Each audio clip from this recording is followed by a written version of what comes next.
जिसके कारण उनके मन में पिता के प्रति क्रोध रहता है। और जब भी पिता की तरफ देखते हैं तो घृणा भाव से, कितना भी दंडनीय हो, लेकिन माता ऐसा श्राप नहीं दे सकती। नमस्कार, उज्जैन लाइव में आपका स्वागत है। उज्जैन एक धार्मिक और पवित्र नगरी है जहां हर कोने में देवी देवताओं का वास है। लेकिन आज हम आपको एक ऐसे शनि मंदिर के दर्शन करवाने जा रहे हैं जिसका धार्मिक महत्व बहुत खास है। उज्जैन के शिप्रा नदी के किनारे त्रिवेणी घाट पर स्थित नवग्रह शनि मंदिर वह मंदिर है जहां 9 ग्रह के साथ न्याय प्रिय देव भगवान शनि विराजमान है।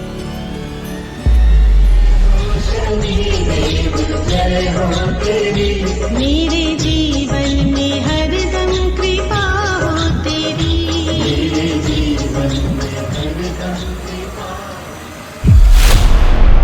उज्जैन के महान सम्राट विक्रमादित्य द्वारा स्थापित यह शनि मंदिर विश्व का पहला ऐसा मंदिर है जहां शनि देव शिव के रूप में अन्य ग्रहों के साथ विराजित हैं। इसके अतिरिक्त सभी मंदिरों में शनिदेव शिला के रूप में विराजमान है। यही एकमात्र ऐसा मंदिर है जहां दशा पूजन का महत्व रहा है। यहाँ के अलावा किसी अन्य मंदिर में दशा पूजन नहीं की जाती। यहाँ आने वाले सभी भक्तों के कष्ट शनिदेव के दर्शन मात्र से दूर हो जाते हैं। इस मंदिर के साथ ही विश्व के सबसे बड़े वैज्ञानिक कैलेंडर विक्रम संवत का इतिहास भी जुड़ा है। कहते हैं इस मंदिर की स्थापना के बाद ही राजा विक्रमादित्य ने विक्रम संवत की शुरुआत की थी। नवग्रह शनि मंदिर एक ऐसा मंदिर है जहां आने वाले श्रद्धालुओं को शनिदेव अपने साक्षात स्वरूप में दर्शन देते हैं। तो चलिए आपको इस प्राचीन मंदिर की सैर करवाते हैं और यहाँ से जुड़ी मान्यताओं के बारे में बताते हैं। साथ ही यहाँ के मुख्य पुजारी से भी हम खास बातचीत करेंगे, इसलिए इस वीडियो को पूरा जरूर देखें।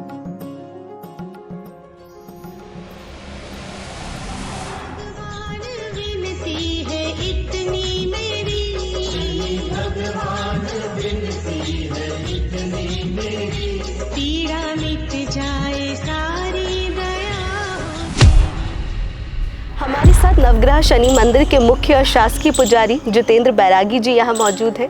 नमस्कार पुजारी जी, आपका उज्जैन लाइव में बहुत बहुत स्वागत है। नमस्कार, जय श्री महाकाल। जय श्री महाकाल।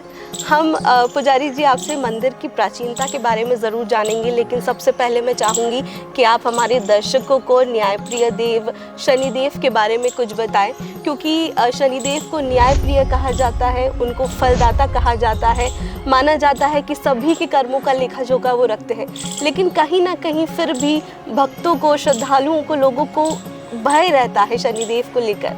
हम चाहेंगे कि आप छोटा सा एक परिचय शनिदेव का भी हमारे दर्शकों को दीजिए। ये बिल्कुल, शनिदेव जो उत्पत्ति हुई है वो उनकी छाया से हुई है। छाया उनकी माता कहलाती है। अब छाया का मतलब होता है परछाई। क्या हुआ था, एक समय जब सूर्य का विवाह हुआ, वो हुआ था संध्या से। संध्या मुख्यतः उनकी पत्नी थी, पर जब भी संध्या उनके करीब जाती थी तो वो उनका तेज या ताप सहन नहीं कर पाती थी। तो जब छाया प्रतिबिंब रूप में जब संध्या ने छाया को वहाँ पे सूर्य के पास छोड़ा, तो जब संध्या तपस्या के लिए चली गई, अब यहाँ क्या हुआ, छाया को किसी भी तेज या ताप का फर्क नहीं पड़ता। तो जब वो छाया और सूर्य की जब ग्रस्त जीवन में, उसके कारण जिस पुत्र की उत्पत्ति हुई उसे कहा गया शनि। जब शनिदेव की उत्पत्ति हुई तो जब सूर्यदेव उसके दर्शन के लिए आए, तो शनिदेव क्योंकि नील वर्ण के थे, काले वर्ण के थे, श्याम वर्ण के थे, तो उन्होंने जब देखा कि ये श्याम वर्ण का पुत्र मैं इतना तेज प्रतापी और मेरे यहाँ इतना छायापूर्ण पुत्र की प्राप्ति कैसे हो गई, तब उन्होंने उनकी माता मतलब जो छाया थी उनके ऊपर सिर्फ उनके मुख से सिर्फ ये उच्चारण हुआ कि यह संतान मेरी नहीं हो सकती, क्योंकि मैं इतना तेज प्रतापी और मेरे यहाँ श्याम वर्ण की संतान कैसे, क्योंकि तेजस्वी होना चाहिए। शनिदेव सूर्य की प्रथम संतान है, सबसे बड़े पुत्री वो है। उसके पहले किसी की उत्पत्ति नहीं हुई। तो वहां से क्रोध के कारण छाया क्या करती है, अपने पुत्र को लेके वहां से चली जाती है। और पृथ्वी पर एक स्थान जो है हाथला, गुजरात के अंदर बोलते हैं ना, शनि का जन्म स्थल जिसको कहा जाता है, तो गुजरात में कहा गया है। वो जन्म स्थल नहीं, जन्म तो उनका सूर्यलोक में हुआ, पर वो जो छुपाने के लिए जब छाया उसको लेके आई थी कि ताकि सूर्य या कोई कलंक ना लगा, तो वो यहाँ पे आ जाती है, तो अनेक समय तक वो यहाँ पे छुपी हुई रहती है। उसके पश्चात जब सूर्य को एहसास होता है कि मेरे मुख से क्या उपचारण हो गया, ये चीज़ें वो समझते हैं, तो वो वापस छाया को अपने यहाँ बुलाते हैं। पर तब भी वो अनभिज्ञ होते कि छाया ही संध्या है, ये सूर्य को पता नहीं है। अच्छा।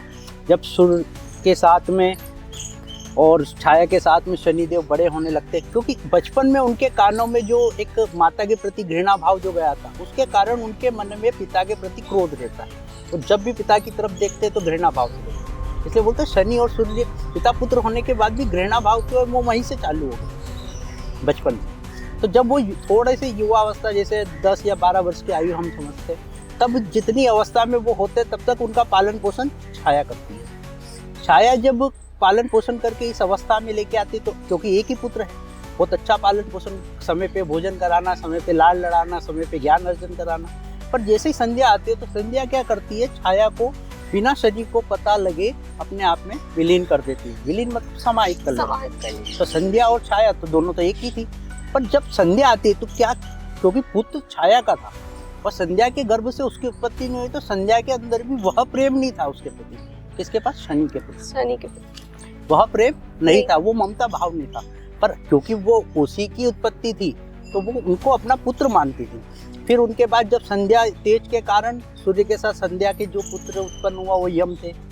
यमुना नदी जो है वो भी संध्या की उत्पत्ति है, सूर्य की पुत्री है। यमराज भी सूर्य की पुत्र है। तो ऐसे उनकी अनेक फिर 5 संतानें प्राप्त हुई। पर क्या होता था, जब भी शनि क्योंकि बचपन से क्रोधी थे तो वो हर चीज का हट करते थे। तो हट करने के बाद जब संध्या, एक दिन का समय था जब संध्या साय काल को भोजन के लिए ज़्यादा तलब, जिसको बोलते हैं ज़्यादा इच्छाएं शनिदेव को, क्योंकि वो जब भी कुछ करते तो हट के साथ करते थे। तो संध्या को बोलते हैं, क्योंकि उनको पता नहीं था कि संध्या ही मेरी माता है कि छाया ही मेरी माता है। वो तो संध्या को माता मानते थे। तो बोले आप कैसी माता है कि मुझे इतना भूख लग रहा है और आप भोजन नहीं प्रदान कर सकती। तो संध्या को क्रोध आ जाता है और भोजन को टच किया जा तेरा वो कोई टूट जाए।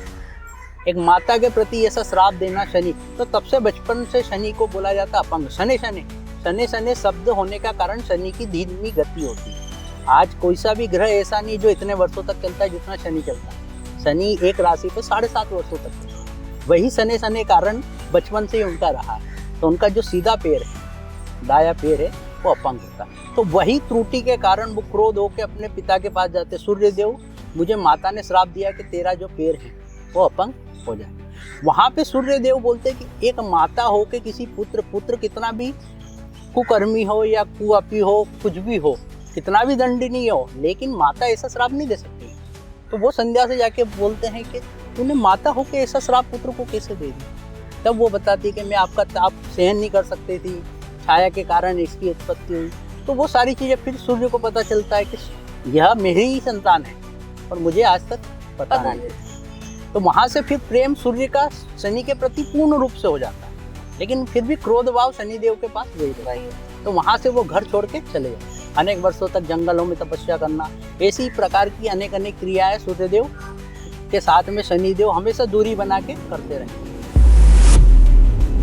तो उनको मनाने के लिए सिर्फ एक ही व्यक्ति को सूर्यदेव पहुंचाते थे। एक ग्रह गर्भ के अंदर पिता से विलीन कर दे, वो ग्रह किस काम?